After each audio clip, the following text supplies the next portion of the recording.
Olá pessoal, de volta a mais uma aula. Essa é a nossa aula de número 10 do nosso curso à distância ainda, aulas remotas. Então vamos continuar para que vocês consigam acompanhar de forma correta. Então essa aula remota de número 10 e o material que vai acompanhar, para vocês acompanhar essa aula, é o material de número 6. Tudo disponível na plataforma Moodle. Falamos na aula anterior sobre erro de tipo, certo? Então, para que vocês se situem, o nosso assunto aqui geral é teoria geral do delito. Iniciamos o estudo de teoria geral do delito, o estudo analítico da infração penal, falamos de cada um dos elementos que compõem a infração penal. Iniciamos o nosso estudo pelo fato típico, então nós temos o fato típico, a ilicitude e a culpabilidade como esses elementos como nosso objeto de estudo. Iniciamos o estudo do fato típico, os elementos que compõem o fato típico, estudamos conduta. Aí dentro da conduta nós estudamos as formas de conduta, conduta comissiva, conduta omissiva, gerando crime omissivo próprio, omissivo impróprio. Estudamos os elementos subjetivos da conduta, dolo e culpa, crime doloso, crime culposo, crime préter-doloso, e estudamos o erro de tipo. Hoje nós vamos estudar o segundo elemento do fato típico. Vamos iniciar o estudo do resultado, tá? E depois falaremos de relação de causalidade, tá? Então vocês sigam aí no material que eu encaminhei para você, que vai acompanhar essa aula, tá? Então nós vimos que ao realizar a conduta, seja por ação ou omissão, isso dentro de uma voluntariedade, seja querendo ou aceitando o resultado, ou tendo previsibilidade do resultado, nós teremos a conduta dolosa nos dois primeiros casos e a conduta culposa no segundo caso. E aí, essa conduta pode e vai gerar uma consequência, tá? Então nós podemos dizer que o resultado é a consequência da conduta praticada pelo agente, que vai ter repercussão exatamente dentro da norma jurídica penal. Então, é a modificação provocada pela conduta que é abrangida pela norma penal. Então, quando nós falamos em resultado, nós podemos resumir como a consequência da conduta praticada pelo agente que terá repercussão dentro da norma jurídica penal. Então esse é o conceito geral de resultado. Toda vez que se pratica uma conduta, nós vimos ao estudarmos até o conceito material de infração penal, que a conduta gera como consequência principal ofensa ou perigo de ofensa ao bem jurídico tutelado, ou seja, um valor, um interesse que é escolhido pelo legislador para ser tutelado por meio daquela lei penal. Então, ao falarmos em resultado, nós precisamos vislumbrar então que resultado jurídico dentro da teoria geral do delito penal é a lesão ou um perigo de lesão ao bem jurídico tutelado pela lei penal. Então, toda vez que se pratica uma conduta proibida ou imposta pela lei penal, estará o agente ofendendo ou expondo a um perigo de ofensa aquele valor, aquele interesse que é protegido pela lei penal, como por exemplo a vida, integridade física, patrimônio, liberdade. Então, toda vez que se pratica uma conduta, se ofende ou coloca sob o risco de ofensa esse bem, esse valor. Então, isso nós chamamos de resultado jurídico. Todo crime vai ter um resultado jurídico, que é essa ofensa ou esse risco de ofensa ao bem jurídico tutelado pela lei penal. Ok? Acontece que nem alguns delitos exigem, além desse resultado jurídico, um resultado que é perceptível pelos sentidos. Uma modificação não apenas de ofensa àquele interesse aquele bem jurídico tutelado, e sim uma modificação no mundo das coisas, aquilo que nossos sentidos conseguem perceber. Então, isso se chama de resultado naturalístico, que é a modificação no mundo exterior provocada pela conduta. É aquele resultado que altera o mundo das coisas. Tá? Para alguns delitos é necessário a existência deste resultado, ou pelo menos a possibilidade de existência desse resultado, que é a modificação no mundo das coisas. Ok? Então, só para que vocês, exemplificando, mas não vamos falar especificamente mais sobre isso, imagine, eu tenho um crime de homicídio, certo? O resultado jurídico é a ofensa ao bem jurídico, qual é? Vida, tutelado aí pela lei penal, esse é o bem jurídico. Mas também existe um resultado que é perceptível, que é uma modificação no mundo exterior, que é uma pessoa que estava com vida e agora essa pessoa não tem mais vida, a pessoa está morta. Então nós falaremos aí num resultado naturalístico, uma modificação no mundo das coisas, tá?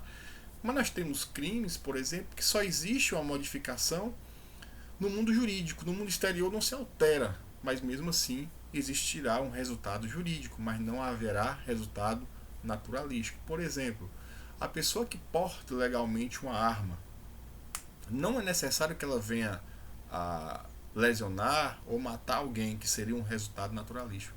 Basta que ela porte sem autorização, ou seja, já ofendeu a segurança pública. Mas analisando sob o ponto de vista natural, físico, não houve uma alteração. Você não consegue perceber uma alteração pelos sentidos. Então, este crime de porte legal de arma de fogo não se classifica como um crime com resultado naturalístico. Entenderam? Então, só para que vocês entendam. Então, como existe essa possibilidade de termos crimes que exigem resultado naturalístico, crimes que não exigem e crimes em que não é possível resultado naturalístico, nós temos uma classificação dos crimes quanto ao resultado naturalístico. Lembrando que todo crime tem resultado jurídico, tá? Então, só quanto ao resultado naturalístico nós faremos essa classificação. E com relação a essa classificação, o crime ele é chamado de crime material. Vou mostrar para vocês aqui o material que vai acompanhar, para que vocês sigam aí a aula, ok?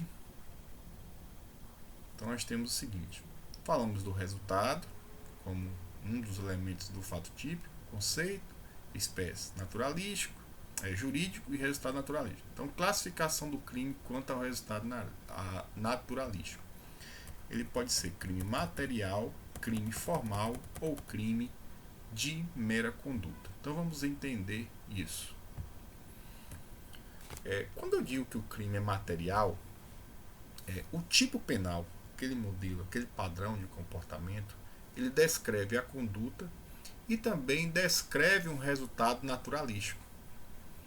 E esse resultado naturalístico, ele é indispensável para a consumação do crime. Então, sem a ocorrência desse resultado naturalístico, o crime não vai se consumar, ele não vai se preencher, não vai acabar, né? Não é um crime que ele só vai existir na sua forma consumada se esse resultado naturalístico acontecer. É o que ocorre, a título de exemplo muito claro, é o crime de homicídio. Eu só posso falar em homicídio consumado se alguém morre, tá? E a morte de alguém é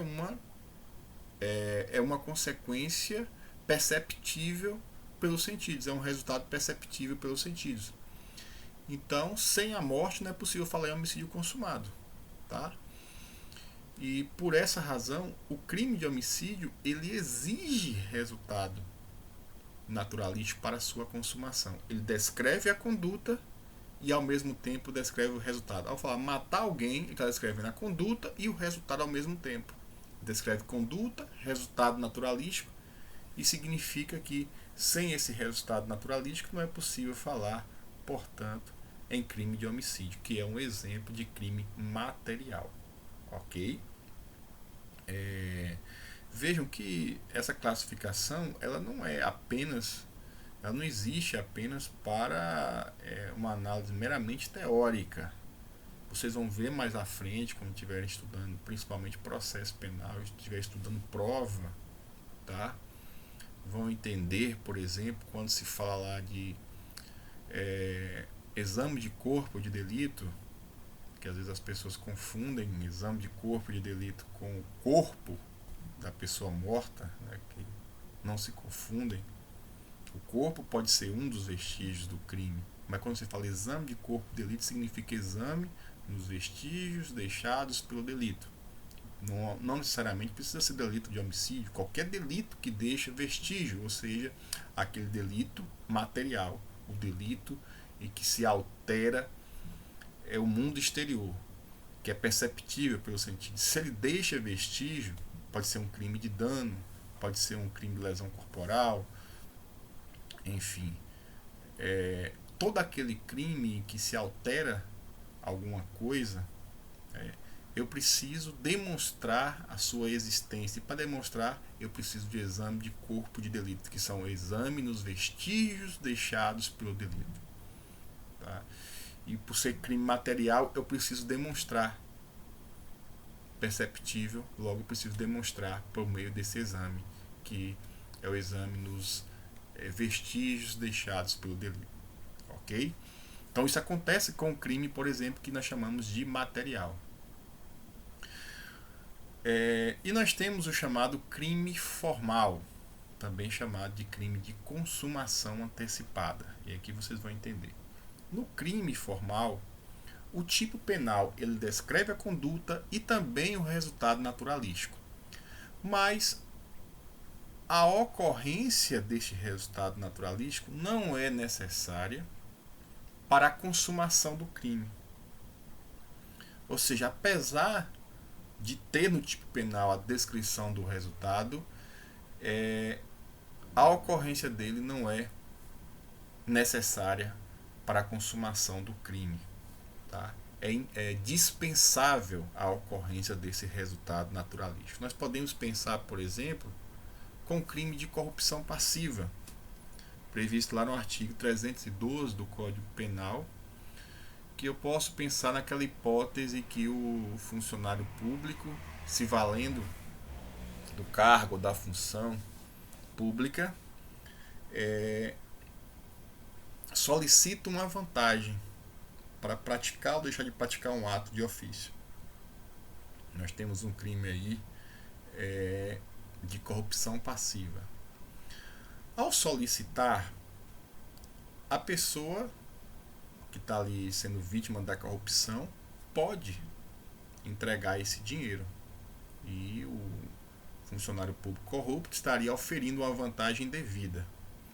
Ou ela pode não entregar esse dinheiro que foi solicitado. Veja, se ela entrega, ocorreu o crime de corrupção passiva, mas se ela não entrega, também aconteceu o crime de corrupção passiva na sua forma consumada. Ou seja, não é necessário o enriquecimento indevido do funcionário público.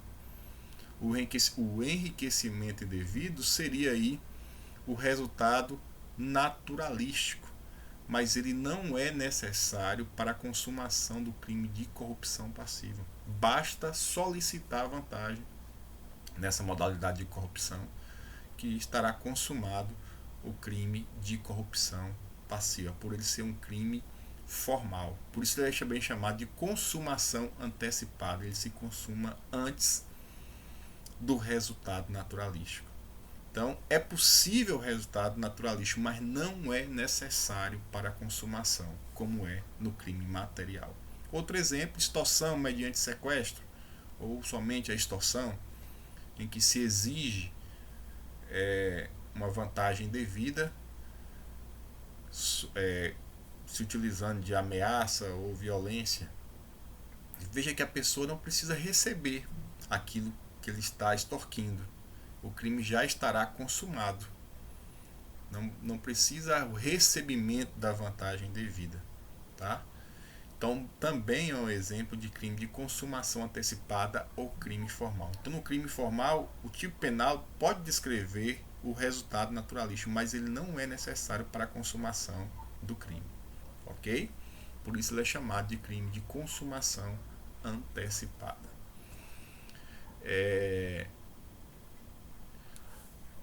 Já o crime de mera conduta, tá? O tipo penal descreve apenas a conduta, não menciona qualquer resultado naturalístico.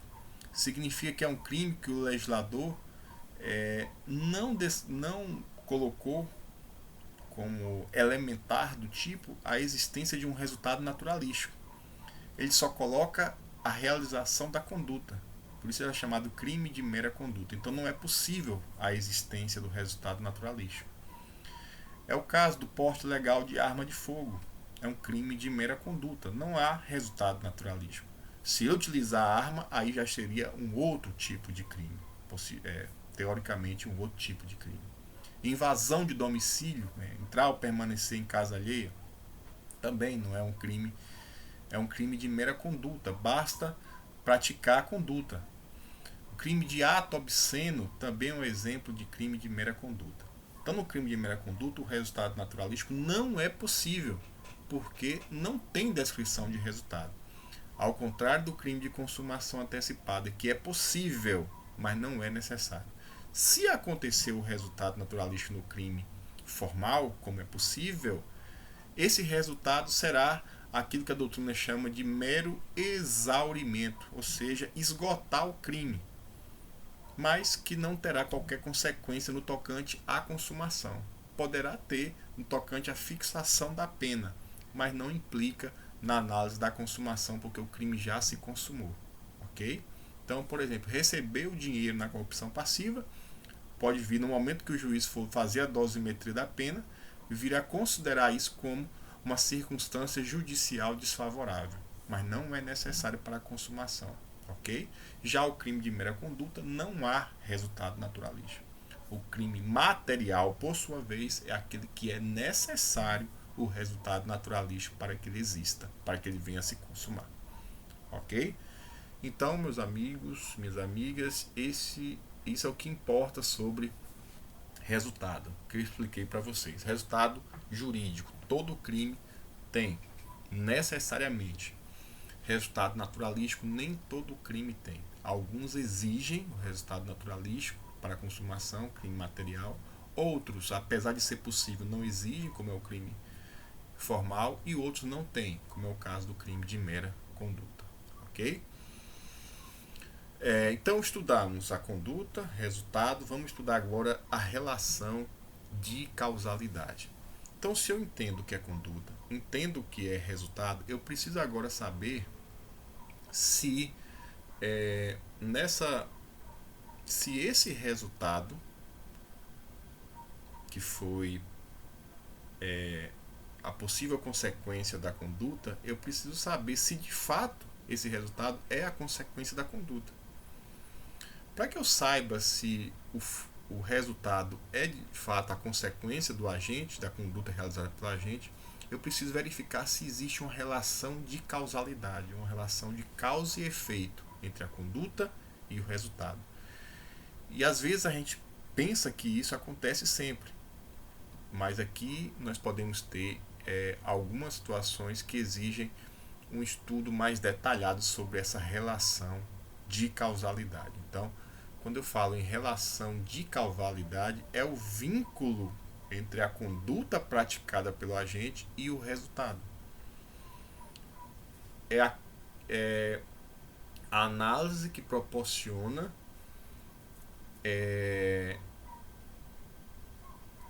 a relação de causa e efeito. A relação de causa, a conduta, é a causa do resultado. Então a relação de causalidade é isso. Serve justamente para que a gente possa verificar se a conduta é a causa do resultado numa relação de causa e efeito. Ok? Então vamos estudar a relação de causalidade. Ela a importância dela é tamanha, porque ela faz uma análise principalmente objetiva, de saber se de fato a conduta foi a causa do resultado, que nós temos no Código Penal, no artigo 13, a previsão expressa sobre relação de causalidade. E é um dispositivo que exige do intérprete, daquele que está estudando direito penal, já um certo uma análise, um grau de aprofundamento já sobre a matéria. Então, dificilmente um leigo vai conseguir compreender esse artigo 13 do Código Penal. Então, vamos estudar aí como é que a gente consegue verificar essa relação de causa e efeito. Então, para entendermos melhor, vamos falar sobre as teorias que fundamentam essa relação de causa e efeito, ou essa relação de causalidade, ou esse nexo de causalidade, tá? Uma teoria que busca explicar o que é causa do resultado é a chamada teoria da equivalência dos antecedentes causais, tá? Então veja esse nome que é um pouco diferente para vocês que estão estudando pela primeira vez, chamada de teoria da equivalência dos antecedentes causais, também conhecida na expressão latina de conditio sine qua non, tá? Ou teoria da conditio sine qua non, traduzindo, teoria da condição sem a qual não teria ocorrido, condição sem a qual o resultado não teria ocorrido. A doutrina cita que essa teoria da equivalência dos antecedentes causais foi a teoria adotada pelo Código Penal no artigo 13 do Código Penal. E eu vou explicar para vocês. O artigo 13 diz o seguinte. Eu vou botar para vocês aqui o Código Penal, para que a gente consiga fazer leitura do Código Penal.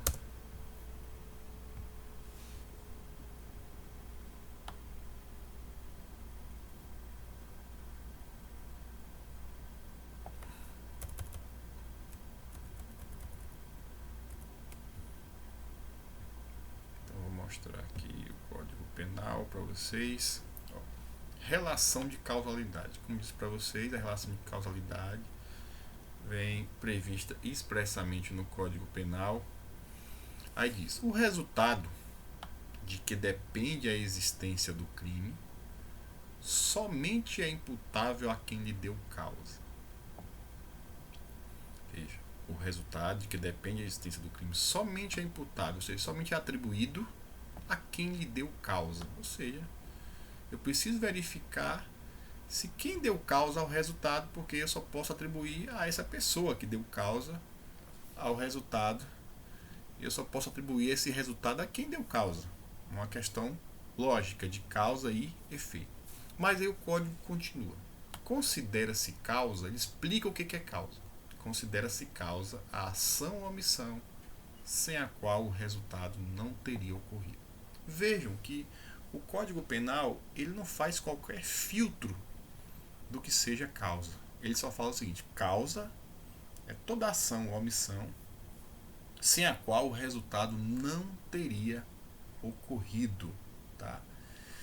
Isso a doutrina chama de teoria da equivalência dos antecedentes causais pelo seguinte sentido: é como se a lei penal tivesse equivalendo tudo aquilo que contribui para o resultado. Ele estivesse equiparando ou equivalendo toda espécie de contribuição para o resultado. Se contribuiu para o resultado, é causa dele, tá? Ele não faz qualquer distinção de causa. No que sentido? Se contribuiu de uma forma mínima ou se contribuiu de uma forma elevada. Porque a gente vai estudar mais à frente algumas situações em que a gente pensa, sim, mas contribuiu ou não contribuiu? Para o Código Penal, basta verificar o seguinte: contribuiu de alguma forma para o resultado, é causa dele. Por isso que é chamada teoria da equivalência dos antecedentes, ou seja, tudo aquilo que antecedeu o resultado, ok?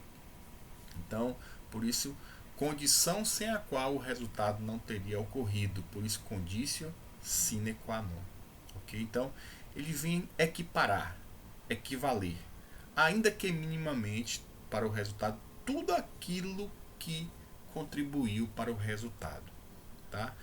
Também é chamada teoria da causalidade simples, porque basta contribuir de alguma forma para o resultado, ok?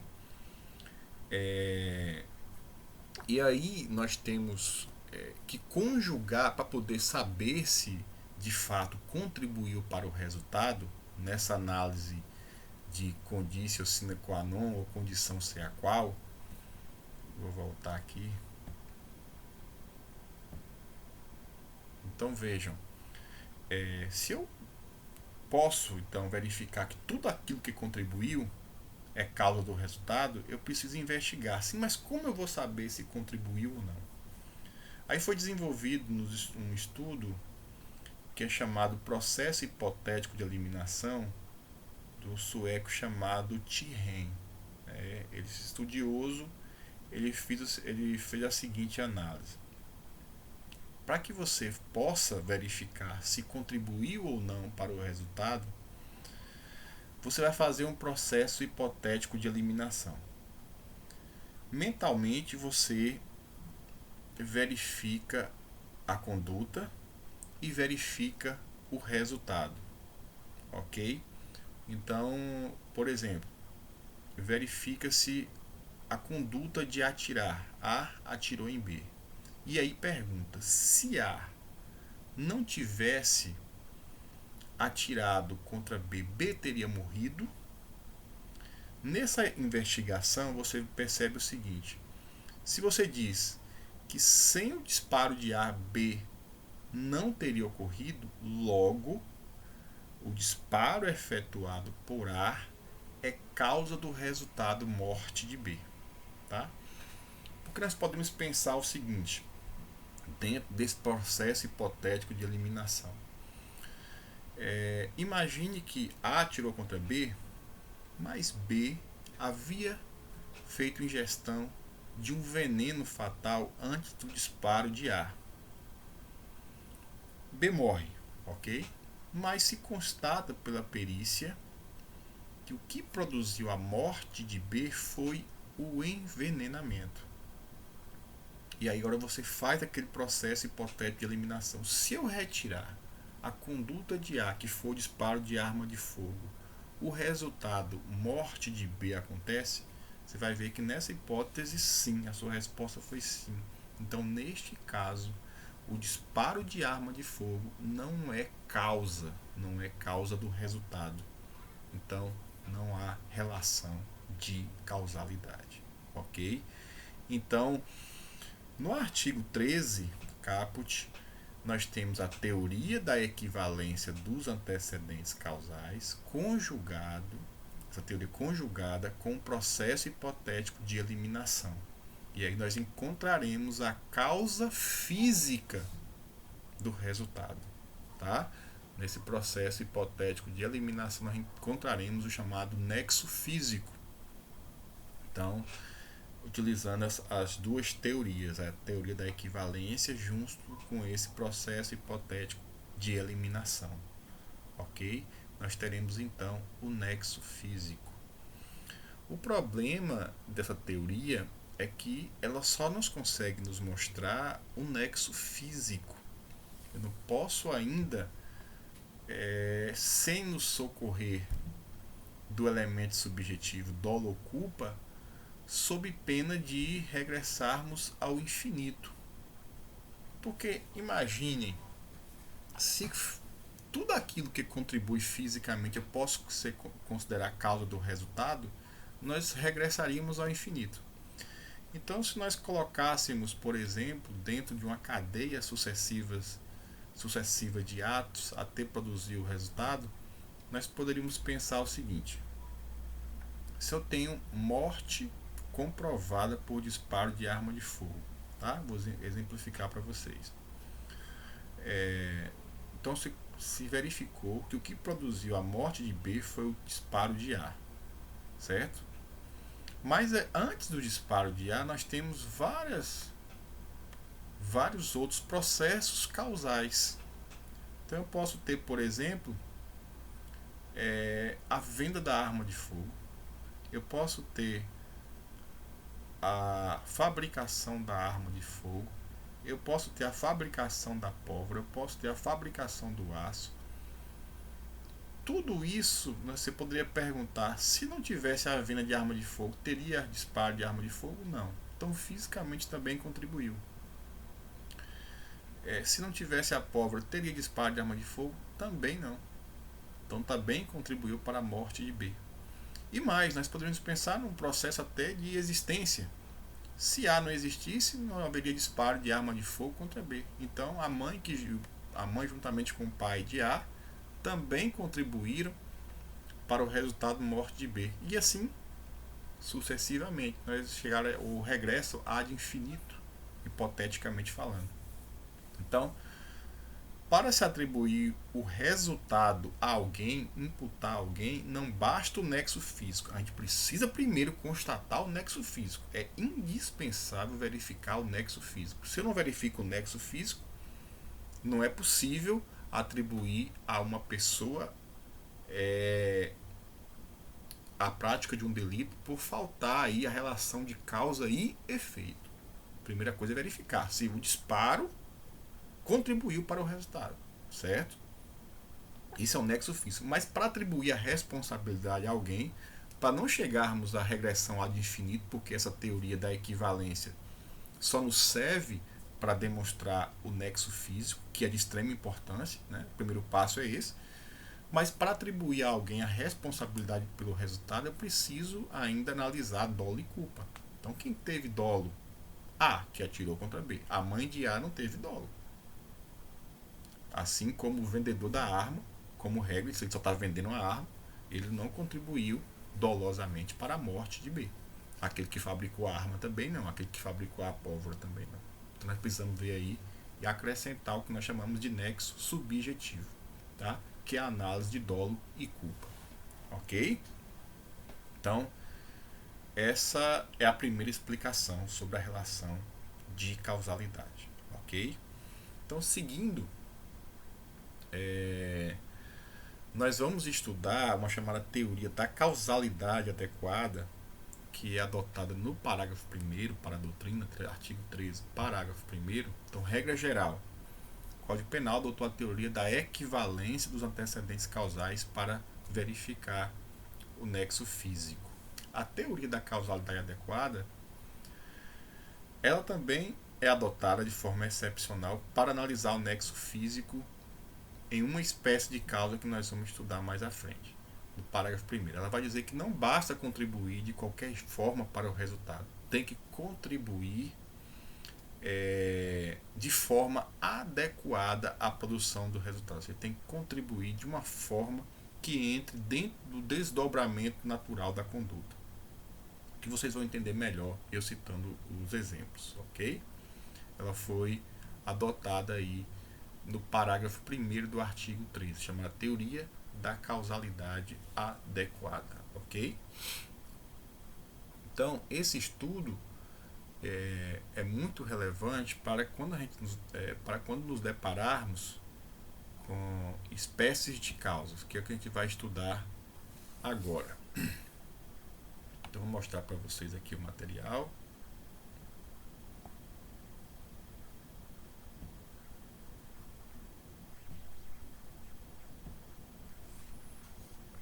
Então, nós temos no artigo 13.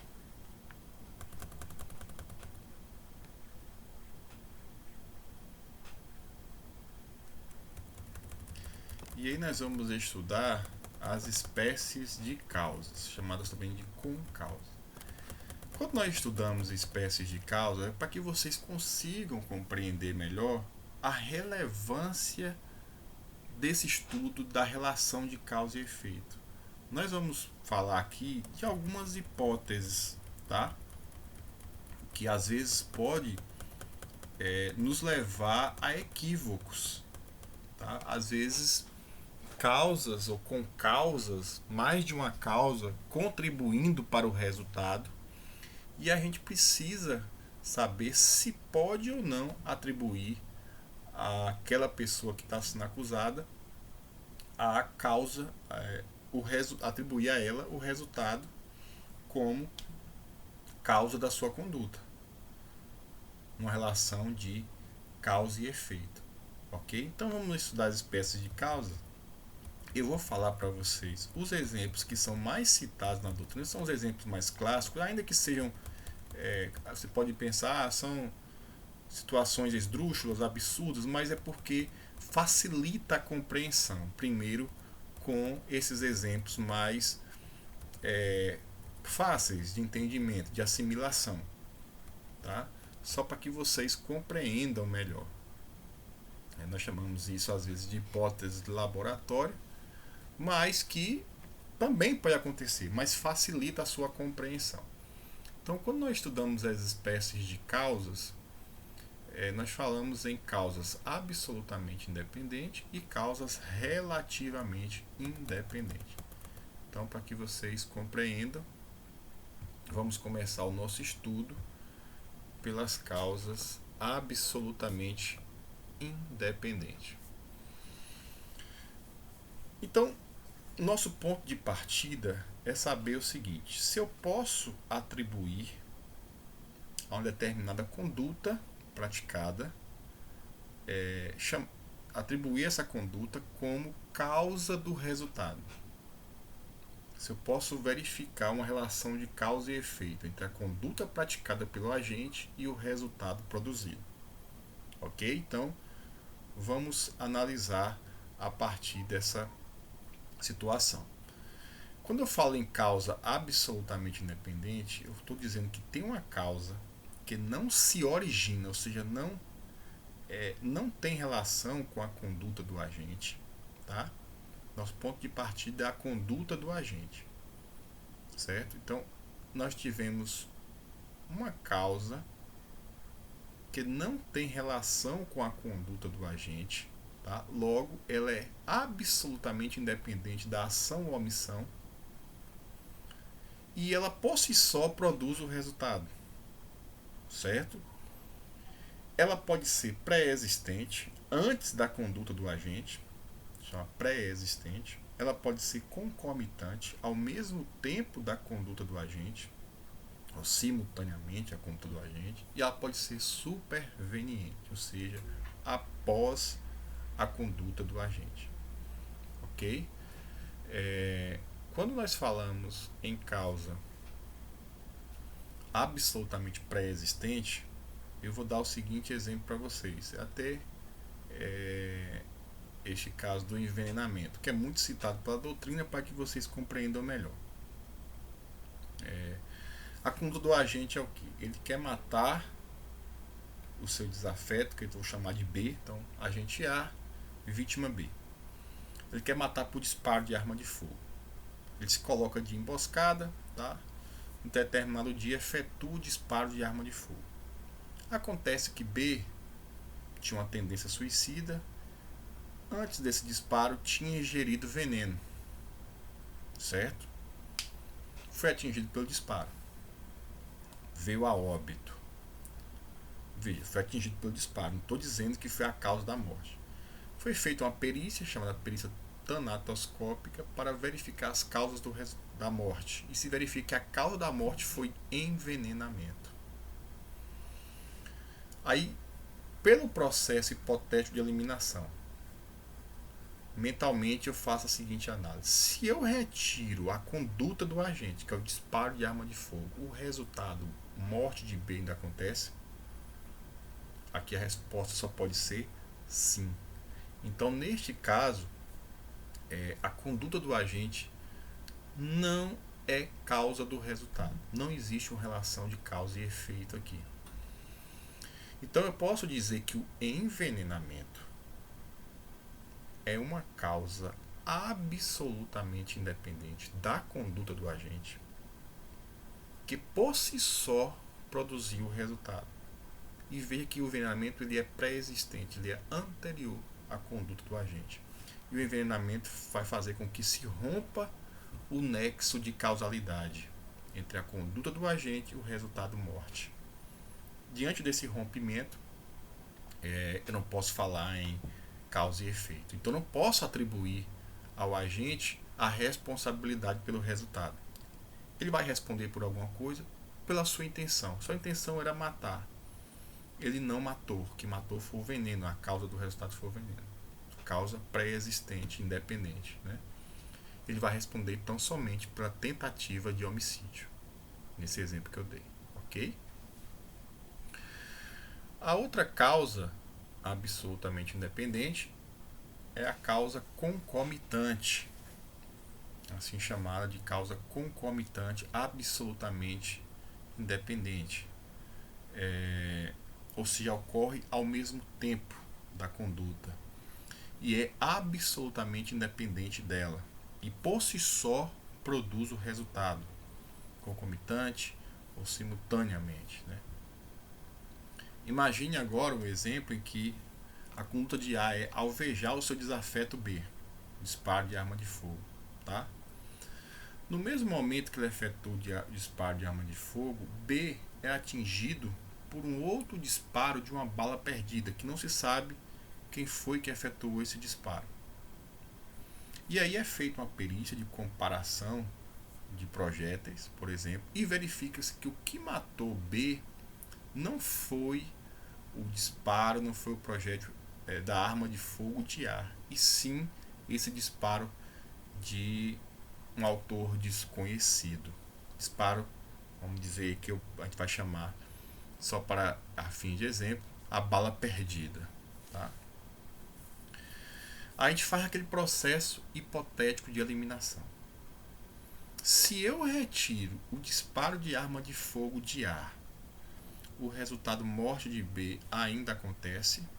A resposta também só pode ser sim. Então, neste caso, o que a gente verifica? A bala perdida é uma causa absolutamente independente, concomitante, ou seja, absolutamente independente da conduta de A, que aconteceu ao mesmo tempo da conduta de A e por si só produziu o resultado. Então, não posso atribuir o resultado morte de B a A, porque não houve relação de causalidade. Então, portanto, ele não vai responder pelo homicídio consumado, neste caso, vai responder tão somente pela tentativa de homicídio, que é o que ele queria realizar. Ok? E a outra forma, a outra espécie de causa absolutamente independente é a causa absolutamente independente superveniente, ou seja, uma causa absolutamente independente da conduta que ocorre após a realização desta e produz o resultado por si só. Então, no exemplo também bastante esdrúxulo aí, né? Mas para que fixe melhor para vocês, imagine que A e B, os afetos, estão analisando nosso ponto de partida é a conduta realizada por A, ok? A efetua um golpe de arma branca, golpe de faca contra B, com a intenção, eles estão, por exemplo, dentro de um bar. Ele vai lá e efetua um golpe de faca com a intenção de matá-lo. Após o golpe de faca, acontece um desabamento naquele bar, tá? Por coincidência, eu vou falando para vocês, são exemplos bem esdrúxulos para que vocês consigam compreender. Depois que você consegue compreender melhor a teoria, você consegue aplicar em exemplos mais possíveis, né? Mas você precisa primeiro compreender o todo. Então, depois acontece um desabamento e B é atingido com a viga, tá, na cabeça. Que é azar de B, né? Então, se constata depois pela perícia o que causou a morte de B não foi o golpe de faca, e sim traumatismo craniano na cabeça, por conta dessa viga que bateu na sua cabeça. E aí, no processo hipotético de eliminação, você pergunta: se eu retiro a conduta que é o golpe de faca de A.